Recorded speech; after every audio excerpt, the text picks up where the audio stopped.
Antes de começar, deixa o like, se inscreve e ativa o sininho para ajudar a página a crescer. Agora vamos pro vídeo. Deixa eu fazer uma provocação a você aqui, que eu sei que você é bom de provocação. Ciro Gomes declarou que vocês são garotos de São Paulo que gostam de jogos. Ele deu essa declaração. Ah, quando? Deu essa declaração, tá na internet, inclusive. É uma forma Faz tempo, eu não sei. Já faz um tempo, né? Tá. Entre alguns outros políticos tradicionais que não levavam o discurso de vocês muito a sério, né? Ao ponto de ter aí um discurso pejorativo na luta de vocês. E eu li essa semana na Carta Capital, que é um veículo ligado, inclusive, à esquerda brasileira, à pauta jornalística da Carta, e a matéria dizia o seguinte, que você seria, os setores da esquerda dizem que a sua candidatura repete a receita de bolo, a fórmula de Pablo Marçal. E abre aspas para a matéria e eu deixo você à vontade. A estratégia seria transformar provocações, confronto e viralização em capital político. O pacote vai de ataques pessoais a gestos performáticos, como o episódio em que Renan Santos e militantes do MBL jogaram sal grosso no terreno da casa onde nasceu do ex-presidente Lula, no sertão de Pernambuco. Trecho da matéria da Carta Capital. Vou começar com o Ciro, né?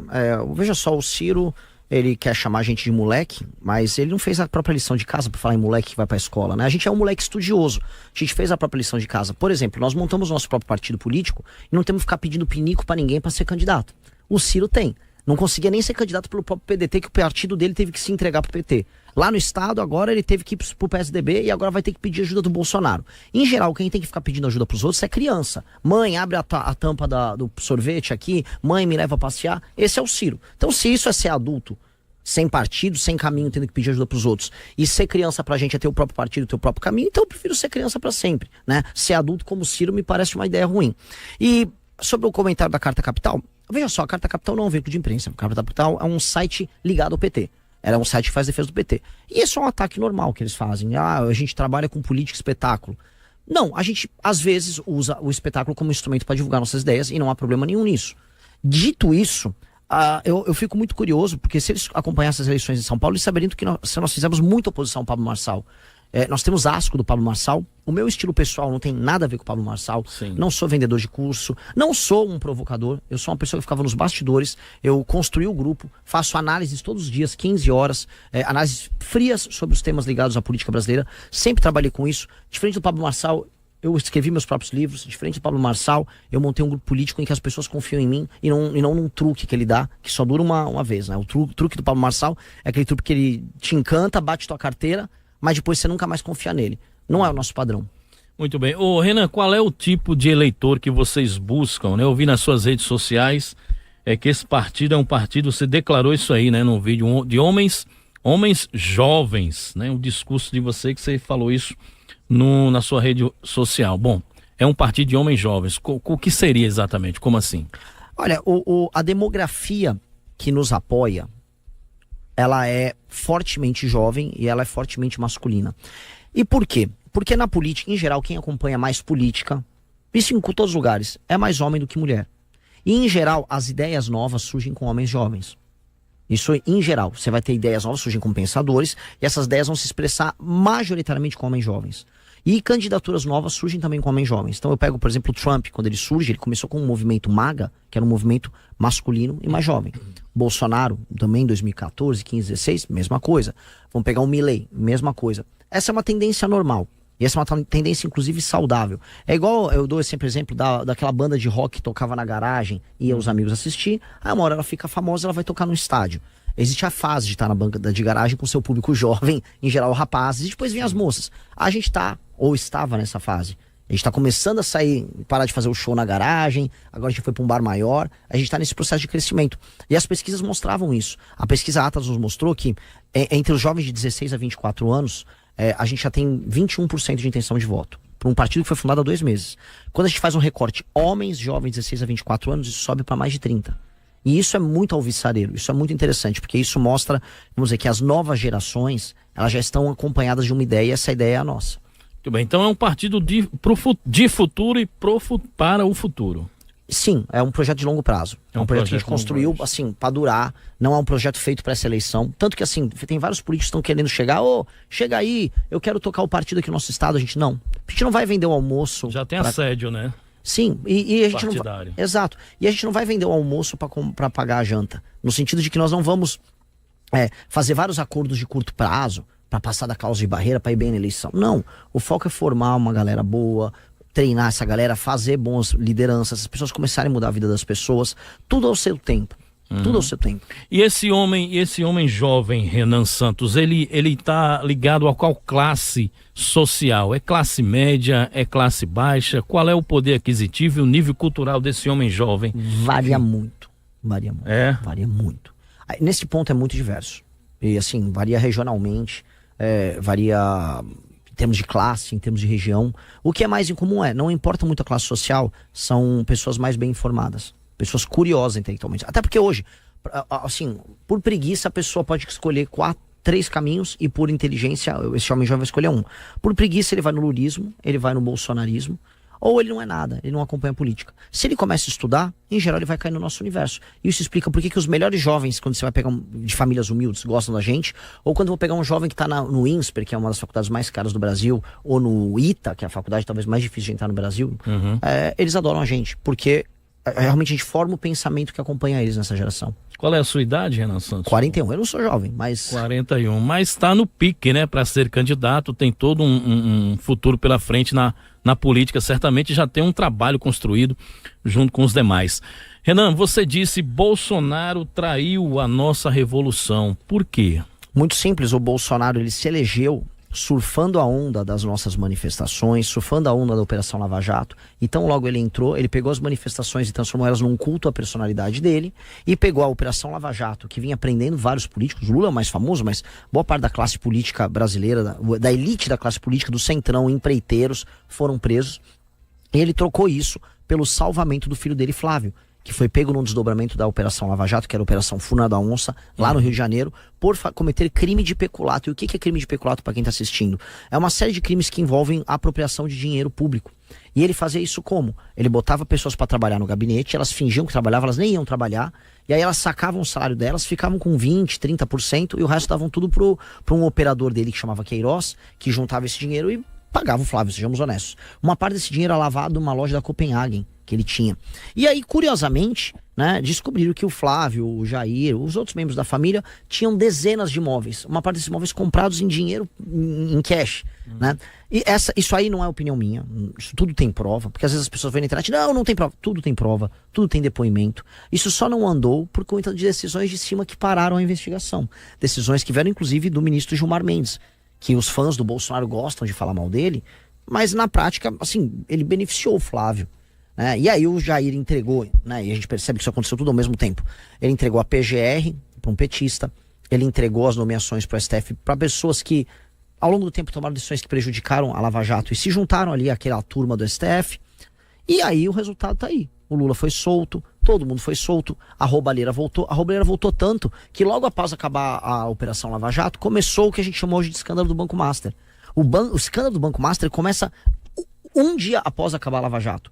E aquilo vai crescendo, vai tomando uma proporção. Por quê? Porque a elite política, quem manda e quem tem dinheiro, falou, ninguém vai ser pego mais, tá resolvido.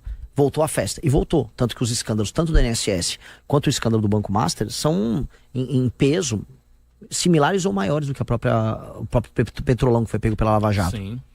Mas naquela ocasião de 2018, não havia então outro caminho para o MBL? O caminho era via Bolsonaro mesmo? Nós não tínhamos sequer... A gente tentou lançar um candidato que era o Flávio Rocha, que é aqui do estado. O empresário Flávio Rocha do grupo Riachuelo. Isso. A gente tentou, fizemos vários eventos com ele, inclusive aqui no Rio Grande do Norte, mas a população estava encantada com o Bolsonaro. Achava que o Bolsonaro era o capitão do povo, que ele era um herói. E não houve meios. Aí a gente apoiou ele no segundo turno. A gente votou no Bolsonaro no segundo turno. E então logo ele entrou, ele começou a cometer os erros dele. Muito bem. Bom, você aparece aí com 3 pontos em pesquisa da Atlas Intel, é isso? Atlas Intel, a gente estava vendo divulgado em janeiro agora, né? Semana passada, foi no final do ano agora. Não, foi semana passada. Foi semana passada. Isso. Eu passei os governadores ali já. Já passou os governadores. Bom, em nível de desconhecimento você tem ainda acima de 80%. Na sua avaliação, são 6 meses até a campanha. O que é que faz vocês acreditarem que você fará o segundo turno, é isso? Eu preciso ir pro segundo turno. Não vou conseguir ganhar no primeiro, acho. Então, eu preciso ir pro segundo turno. E quais são as condições objetivas que farão Renan dos Santos chegar ao segundo turno? Por quê? A mensagem. Eu não sou a pessoa mais carismática. Você já fura na bolha jovem. Sim. Será que você vai conseguir entrar em outros nichos sociais também de eleitorado? Vou. Eu tenho certeza que aqui no programa da rádio, uma rádio com grande audiência, vai acontecer igual aconteceu em outras rádios do interior. Várias pessoas mais velhas que estão ouvindo vão se assustar com as propostas. Assustar no sentido positivo. E eu simplesmente vou crescer com propostas. Eu não sou o cara mais carismático, eu não tô aqui pra fazer as pessoas gostarem de mim, não tenho um sorriso bacana, não tô afim de nada. Eu tô afim de falar a verdade e apresentar um plano que vai fazer com que as pessoas andem na rua, que bandido que te assalte seja morto. O cara foi roubar teu celular, a polícia vai poder dar 2 tiros no peito do bandido e o bandido vai pro inferno. Eu vou andar com uma política muito clara de tornar, especialmente a região Nordeste, um lugar desenvolvido. Eu vou pegar o município que não funciona, eu vou juntar esses municípios, eu vou botar interventor, deixa eu fazer uma revolução no Brasil. E é isso que vai fazer crescer. Nós vamos falar sobre essas propostas que vocês estão trazendo aí para o público, mas a questão que se coloca é a seguinte, em termos de custo de campanha, né? O Missão está sendo criado agora, ele não tem representatividade no Congresso Nacional para fazer parte, apesar de que, né, ele pode ter o direito ao fundo eleitoral também como partido criado, agora num nível de proporção bem menor do que as grandes legendas. Então eu queria lhe perguntar exatamente isso, como é que vocês se articulam para arcar e bancar toda a divulgação, a propaganda, as propostas do candidato e andar esse país, né? As pessoas podem mandar doações pro partido, as pessoas podem... Hoje existe um modelo de filiação no partido que você pode pagar para se filiar. Então você pode se filiar de graça, mas se você quiser pagar um valor mensal para ajudar a construir o partido, você paga isso, está ajudando a gente a fazer as nossas viagens. Quanto é que paga para se filiar no... Tem vários valores. Tem. Esse modelo é inovador, então. Então a pessoa se filia no nosso próprio site e ela paga o valor que couber no bolso dela. E a gente pede muito, olha, precisamos disso. A transparência desses gastos, ela entra mensalmente no site do TSE, então as pessoas podem acompanhar os gastos disso. E nós estamos rodando o Brasil de maneira econômica. Então, não tem jatinho, né? Então, o máximo de avião que eu peguei é um avião lá de São Paulo para Natal. Chegando lá, a gente pega um carro, 5 caras no mesmo carro, apertado. E para deixar claro que é verdade, a gente filma tudo. Nós ficamos ao vivo rodando o Brasil. Então, a gente fica com a câmera tá até ali. E vai filmando a gente, vai mostrando o pé, a pessoa vê o hotel que fica, onde a gente come. E por mais que tenha um risco envolvido, porque tem muita gente que quer eliminar a gente... De outro lado, as pessoas têm a certeza, pô, esses caras estão vivendo aquilo que eles pregam. Vocês começam então essa caravana pelo Nordeste, é isso? Sim, a gente começou em Pernambuco, agora Rio Grande do Norte, aí vamos pro Ceará, retornamos para São Paulo, dali vamos fazer outra perna que envolve Alagoas, Maranhão e Piauí, que são os 3 estados. Os estados estão na posição mais dramática hoje, aqui, depois vem a Bahia. Dramática do ponto de vista social, econômico, avanço do crime organizado, IDH, analfabetismo, dependência de verba federal. A situação no Maranhão, no Piauí e nas Alagoas, ela é absolutamente dramática. E é o maior nicho, a região Nordeste é o maior nicho eleitoral do PT. Sim. Historicamente. Você disse que a verdadeira polarização do Brasil não se dá entre esquerda, lulistas e bolsonaristas, e se dá entre norte e sul do país. Exato. Vamos contextualizar isso para a nossa audiência? Lógico, para quem está me ouvindo aqui, que é de Mossoró, que é da região Nordeste, o Brasil está começando a viver uma espécie de uma guerra regional. Eu vejo o tempo todo vídeos de brigas que envolvem pessoas do norte falando mal de pessoas do sul, pessoas do norte. O pessoal de Santa Catarina tá cansado de ver imigrante do Pará. Aí vai o governador do Pará e fala, não, aqui o Pará tá uma maravilha, mas tá todo mundo embora do Pará. Então quando você faz um corte, você percebe que isso tende no futuro a se agravar. E tende a nos levar, se nada for resolvido, a ser um país que vai se dividir em algum momento. Porque as pessoas estão se odiando e o pacto federativo não funciona. Você fala, mas como assim não funciona? Olha, o pacto federativo do Brasil é assim. A gente está extraindo das pessoas e das cidades que produzem mais, manda para o governo federal e eles mandam para as cidades que produzem menos.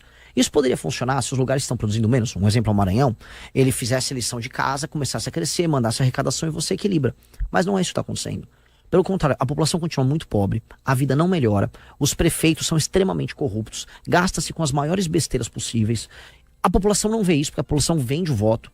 E aí você fica com o seguinte clima, pô, falando com pessoas, por exemplo, de Santa Catarina, pô, eu pago minhas contas aqui, o dinheiro vai pra lá, vai pro governador do Maranhão, ele fica organizando, agora tá rolando uma competição entre o prefeito de São Luís e o governador do Maranhão pra ver quem vai fazer o maior carnaval do Brasil. Eles não tinham que fazer o maior carnaval do Brasil, eles tinham que fazer, assim, o maior mutirão de alfabetização infantil do Brasil, dado que o Maranhão tem um analfabetismo bizarro. Mas não, o dinheiro é muito mal gasto e só se gasta com festival, com brincadeira. Os escândalos de corrupção acontecem em todas as cidades. A compra de voto é a base da política e isso está começando a gerar raiva entre as regiões. Muita raiva. Aí o Lula vai e provoca de um lado e essa raiva pode levar o Brasil a uma divisão. E aí, para algumas pessoas, eu já falei, o cara que mora, sei lá, em São Paulo, sim, o São Paulo ficando com a própria arrecadação, São Paulo fica muito rico, né? Dito isso, será um pequeno país aqui na América do Sul, rico. Talvez nas regiões aqui no Nordeste, os estados comecem a depender mais de si, comecem a enfrentar essas oligarquias e se resolvam. Mas no fundo nós seremos apenas nações pequenas perdidas nas Américas, com a mesma potência do Equador. A gente não tem esse destino, o Brasil é um país de dimensões imperiais. Sim, continental. Nós podemos participar do grande concerto de nações, que é o Brasil sentar com a Índia, com a Rússia, com os Estados Unidos, com China, com a União Europeia, para decidir o destino do mundo. Esse é o nosso destino. Os nossos pais, avós, bisavós lutaram para que o Brasil fosse um país grande. E a nossa obrigação é manter ele grande. Então, a nossa função, quando a gente fala em dividir a polarização, é trazer um projeto que resolva o desenvolvimento no Norte e Nordeste e que resolva as questões econômicas que afligem o Centro-Sul, eliminar o crime organizado em todas as regiões e o Brasil se sentir parte do todo. Essa é a energia do projeto. Fala, meus queridos, aqui quem fala é o Alan do canal Inevitável Cortes e no meu segundo mês postando cortes aqui no YouTube de figuras do Partido Missão e do MBL, eu faturei cerca de 25 mil reais ou um pouquinho mais de 4 mil dólares. E se você tem interesse em estar criando o seu próprio canal de cortes, eu preparei um treinamento 100% focado, mostrando o passo a passo para você estar conseguindo fazer seus cortes de figuras do Partido Missão e do MBL. Para acessar o treinamento é só clicar no primeiro link da descrição ou ler o QR Code que está aparecendo aqui no meio da tela agora.